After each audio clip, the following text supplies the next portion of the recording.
You already know this question is waiting for you. Not for the crowd, not for your church background, not for the version of you that knows the right words and can say them with a steady voice. For you. Jesus was walking with his disciples on the road to Caesarea Philippi when he asked it. First, he asked what everybody else was saying: public opinion, religious speculation, second-hand ideas. Who do men say that I am? People still do. A prophet, a teacher, a moral example, a revolutionary, a myth, a comfort for weak people, a great man with a tragic ending. Everyone has a category. Everyone has a label. Everyone has a way to keep Jesus close enough to admire and far enough to avoid. Then the blade turns. But who do you say that I am? Mark 8:29. That question does not leave room for hiding in the crowd. It cuts past trends. It cuts past arguments.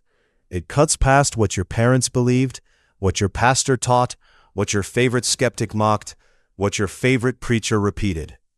Jesus does not only ask what position you hold, he asks for you. And this is the gap. Many people know how to discuss Jesus without ever answering Jesus. They can analyze his teachings, debate his miracles, compare religions, quote historians, and scroll through endless opinions. But when the Lord himself presses the question into the center of the chest, silence rises. Evasion rises. Delay rises. You may have been living there longer than you think. Because this is not only a question for atheists and doubters. This is a question for lifelong church people too. You can sing about Jesus and still keep him at a safe distance. You can defend doctrine and still avoid surrender. You can say Son of God with your lips, while your actual life says, useful to me, but not Lord over me. Peter answered, You are the Christ. Not just inspiring, not just wise, not just holy. The Christ, the Anointed One, the promised King, the one sent by God, carrying authority no one else carries, demanding allegiance no one else can demand. If Jesus is the Christ, then you do not get to reduce him to a life coach with a halo. If Jesus is the Christ, your preferences do not sit above his words. If Jesus is the Christ, neutrality is a lie. And if Jesus is the Christ, then the most urgent thing about your life is not your career, not your image, not your plans for next month, not even the crisis currently stealing your sleep. The most urgent thing is whether you have answered him truthfully. So here is your challenge, and it is simple enough that you cannot pretend you did not understand it. Before Sunday, write down one honest question you have about Jesus. Not the polished question, not the safe question, not the question that makes you sound deep. Write the real one, the question that bothers you, the question you keep pushing aside, the question you are almost afraid to put into words, because once it is on paper, it is no longer hidden in the fog. Write it. Then read one chapter from a gospel each day through Sunday. One chapter today, one tomorrow, one on Sunday. Read slowly. Read with a pen in your hand.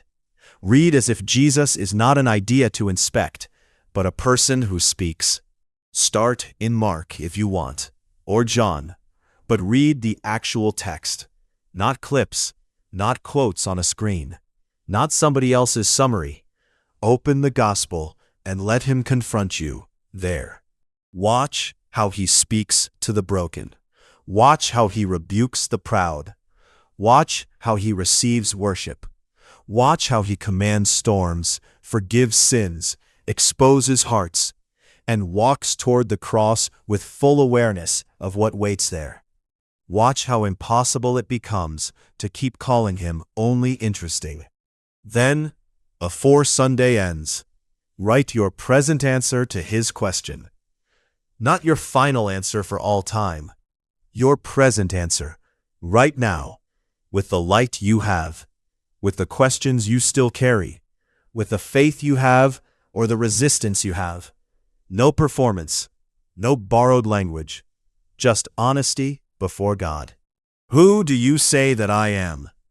Maybe your answer is Peter's answer, and you need to write it with fresh reverence because you have let familiarity drain the shock out of it. Write it again and mean it. Maybe your answer is, I believe, but I need you to confront what is still divided in me. Write that. Maybe your answer is, I do not know yet, but I am willing to look at you directly. Write that. But do not do nothing. Delay feels humble sometimes. It feels thoughtful. It feels careful. But often it is only disobedience wearing a calm face. Jesus asked the question on the road, not in a classroom. He asked for response, not endless postponement. By Sunday, you should have 3 things in front of you. 1 honest question, 3 gospel chapters read, 1 written answer. That is your challenge. And here is why it matters. The world will gladly help you talk about Jesus forever. It will hand you slogans, objections, memes, outrage, sentiment, and noise.